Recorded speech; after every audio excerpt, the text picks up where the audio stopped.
welcome into First Take. We have some Husky love on the show today. Gino Auriemma will join us in just a bit. You know, I'm looking forward to that. I got my blue on, boys. I love Gino. Love Gino. Me too. That makes two of us. You've spoken on several Well, that makes two of you. Skip Bayless. I'm kidding. Be nice. Be nice. Stephen A. Smith. I'm Molly Karam. How are you? Morning, guys. By the way, How this guy doing? called me last night to gloat about the Denver Broncos acquiring Vernon Davis, saying it might be over for my Patriots now. We will discuss that in just a couple of minutes here. Yes, he did. I love it. All right. You're supposed to tell America that. Tell our segment coming up. I got to teach you how to tease. I'm just saying. Oh. It's all right. It's okay. All right, we'll get into that in just a bit. I'm just messing with you, bro. I'm just messing with you. All right. How about last night? How about it? The Panthers extend their perfect record, beating the Colts by 3 points in overtime. Andrew Luck showed resilience after the Colts fell behind 23-6 in the fourth. They scored on their final 3 possessions of the quarter and forced 2 3-and-outs. So you heard Andrew Luck say that their problems are his to fix. But how much did he redeem himself in the fourth quarter, Skip? Molly, Stephen A., Andrew Luck did find some rhythm. He did inspire his team for a while, and I must admit, I was impressed for a while. But I'm not going to put a whole lot of stock in it, and I'm not going to move off my position that he has been prematurely coronated as a first ballot lock as an Andrew Luck Hall of Famer. I'm not going to back off that. Okay. I thought last night was a classic case of Carolina being in complete control, building its lead to 23-6 with 11 minutes left, following Andrew Luck's second interception of the game.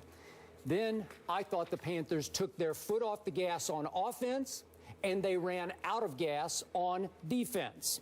And as the rain did slack off some, maybe the wet ball was bothering Andrew Luck. It looked like it bothered everybody. It did. He did start to have far more time. I thought at times he had forever to throw in the pocket. And remember, the receivers have a big advantage on rain-slick turf over the defensive backs. And I thought his receivers started taking advantage. Luck made some nice throws. He also missed some big throws down the stretch.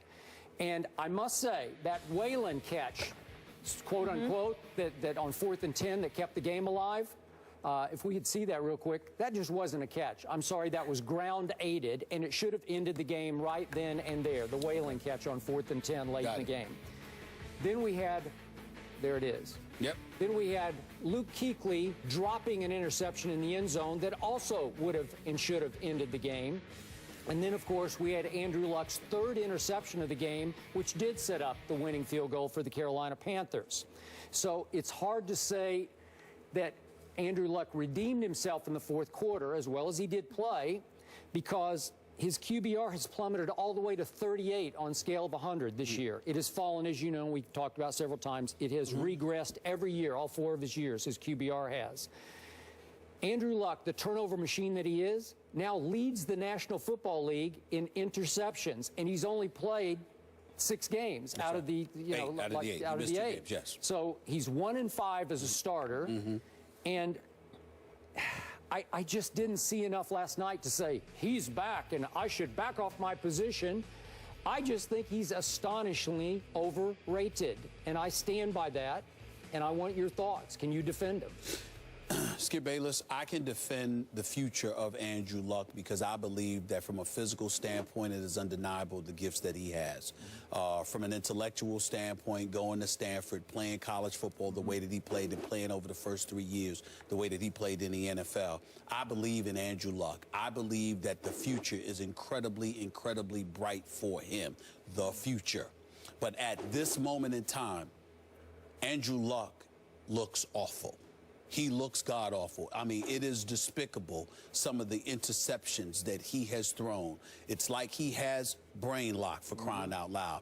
And I will go as far as to say, if we were talking about other quarterbacks that had athletic ability, quarterbacks that ran more than they threw, or whatever the case may be, if this were a Michael Vick, if this were a Colin Kaepernick, who we will get into later, if Russell Wilson were to do something like this, if this were RG3, we would be singing a different tune, literally questioning the viability of this quarterback. We would. There is no denying that. And they've already lost more games, or just as many games this season, as they've lost each of the last 3 seasons. They're 3-5 right now. Andrew Luck looks awful. He looks like he has no clue half the time. On top of it all, the mistakes are inexplicable, and the confidence level has flagrantly diminished. When you look at him, he literally looks beaten and he looks defeated. When he threw one of those interceptions, when he overthrew, I forgot who it was, Fleener or Moncrief for somebody, when he overthrew them and he threw an interception, he laid in the grass face down because he was so disgusted with himself because he couldn't believe. He looks defeated. Now, in defense of him, he did lead that comeback. They did take a lead. They had the lead in overtime, okay? I mean, the bottom line is that he had an opportunity to win this game, but ultimately it didn't come through. It was contributable to his mistakes. There's no doubt about that. But I'm going to go as far as to say this. I'm looking at the steps of Mr. Ryan Grigson, the general manager for these Indianapolis Colts, and I'm going to say, if not wholesale changes that need to be made, he may be the biggest problem of all.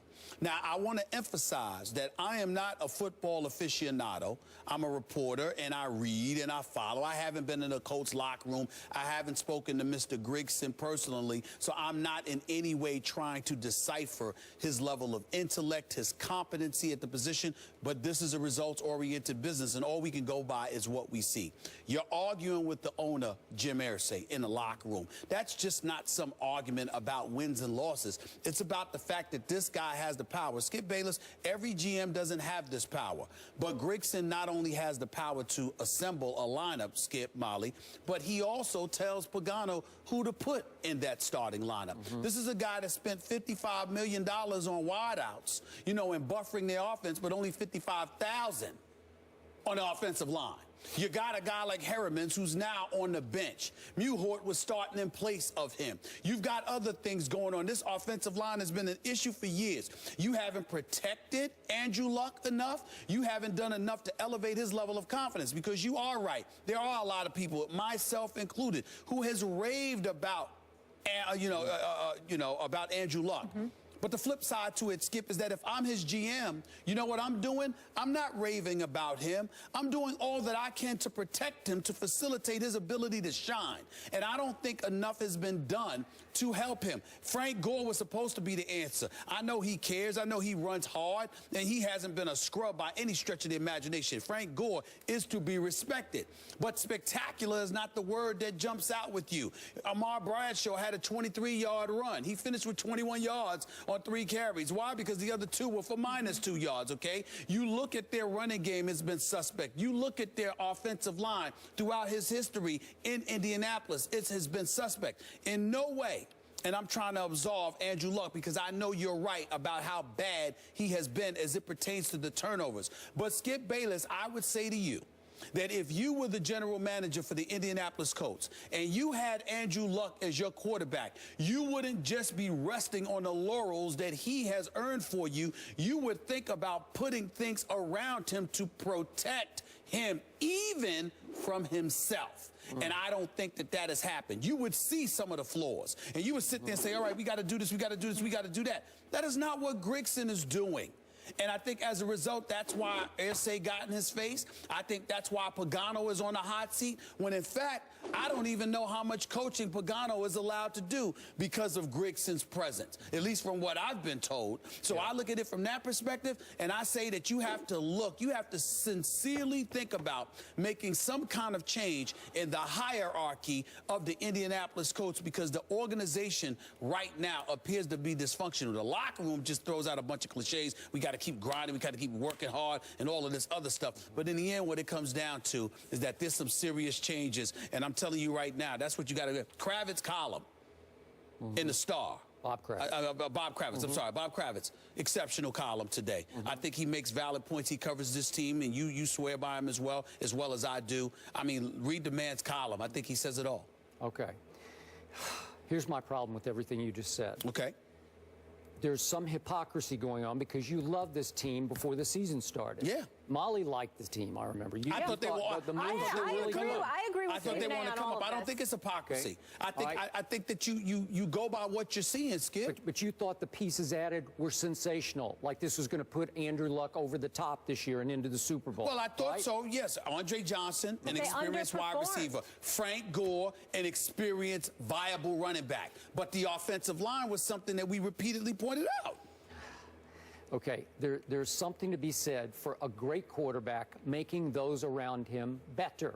Tom Brady just keeps making anyone you want to throw in his starting not lineup fair, better. Skip. It is. It's It not is fair. fair. It's This not is fair. his 4th year in the league. Andrew Luck is in first ballot Hall of Fame. Tom Brady was protected a lot early on. He graduated to this position as well. Let's be clear about that. Okay, look. I understand about Ryan Grigson, Chuck Pagano. I get all that. But I'm tired of hearing everyone give this young man a pass. Now he's got fractured ribs, and he says after the game, I can't comment on that. And so it leads every time.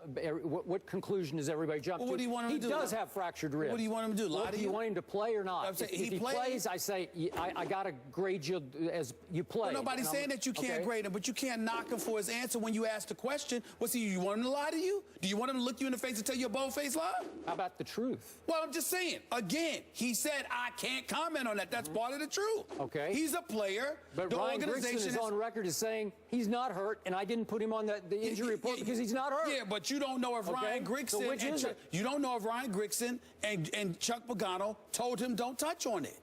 You don't know that. Well, I'm sure they did. All right. Well, if they did, then what you getting on him for? Is he hurt or not? Is he hurt? Are we giving him the hurt pass or not? No, hurt he played. pass? He played. Okay, he played. He played. And he looked just fine to me, except for the wet football, but everybody had a problem with the wet football. A lot of quarterbacks can't. A lot of great quarterbacks can't throw wet footballs. I agree. Cam was having trouble with it, so I give him a pass. But by the 4th quarter, the rain did slack off, and then you could start to see both quarterbacks operate the way they can operate. And I saw good things from Andrew Luck, and I saw what you said. His confidence has cratered. He's not the same mentally as he used to be because he's starting to get exposed by this league as an interception thrower, as someone who is wildly erratic with the football in his hand. You can say, well, he's not protected. Last night, he had time. He had forever in the 4th quarter in the pocket to throw the football. I don't look at it that way. And I don't know how many times I got to keep saying that. I know that he has looked bad this season. But I stand by everything that I've said about him in terms of what I believe his career will end up being. I think he has that kind of talent that you talk about a future Hall of Famer, fine. Skip, when you look at his size, his legs, his arm strength, his durability, his football intellect over the first 3 years, et cetera, I think there's a lot of promise there, in my opinion. Now, what he has done this year is taking a huge step back. I think we have to look at the organization and ask ourselves why that is. How could this quarterback take this kind of step in the wrong direction? You want to look at Andrew Luck. I do. I want to look at Andrew Luck and everything around Andrew Luck. Okay. That's what I want to do. I never anticipated that he'd be, when I said Super Bowl, I'm like, look, this kid's got those kind of big-time skills. And I did have a lot of belief in the Indianapolis Colts. And a lot of people, not just myself, are sitting around shocked at what we're seeing from the Indianapolis Colts. It's a team game or it's not. You want to look at Andrew Luck, you be my guest. You go right ahead. But you know something? Last time I checked, it's a team that wins football games. Okay. And there's a lot of other stuff going on with the Indianapolis Colts. I'm starting to see the LeBron syndrome kick in here. Oh, he just doesn't have enough help. It's not his fault. But he doesn't did have it. enough help. But LeBron did it. He did it twice. I give him that. But LeBron did not. LeBron did not, because even though a lot of your criticism was valid, some of it wasn't. The most valid criticism you had about LeBron back in the day were those free throws, and how he was fearful of going to the free throw line. But you would take it a step further and attach stuff to him and ignore the teammates around him. And I'm like, wait a minute. If you sitting up there, you getting double and triple team, and you kicking it out to cats, and they going up against Orlando in the conference finals and can't hit a damn jump shot when they spent all year hitting jump shots, feigning, taking pictures with one another, and having a ball. going back to 07? I'm just saying. Okay. I'm just saying you used to get on him. Yeah. That's why I still do. Well, no. Opening night, but he it's didn't different take now. it to the hole. But it's different now. Okay. It's different now because now you acknowledge accurately what is his fault and is not, whereas before you just used to pour it on. I don't know about Yes, you used So to. you get to tell Yes, us you I did. told you so Yes, right you now, did. Skip. No. You do. We'll see Yes, what you the did. future holds, though. We'll see. He dropped 50. You'd come in and complain about the way he danced. That's false. I'd come in here and say, I am impressed, and you know it. You ain't come in here and complain about the way he danced? Hey, I don't like how he Right, shimmy. guys, Well, that like That wasn't on a night he dropped 50. Yeah, I think it was. I don't think it it was. was. Let's I think it move was. on, gentlemen. And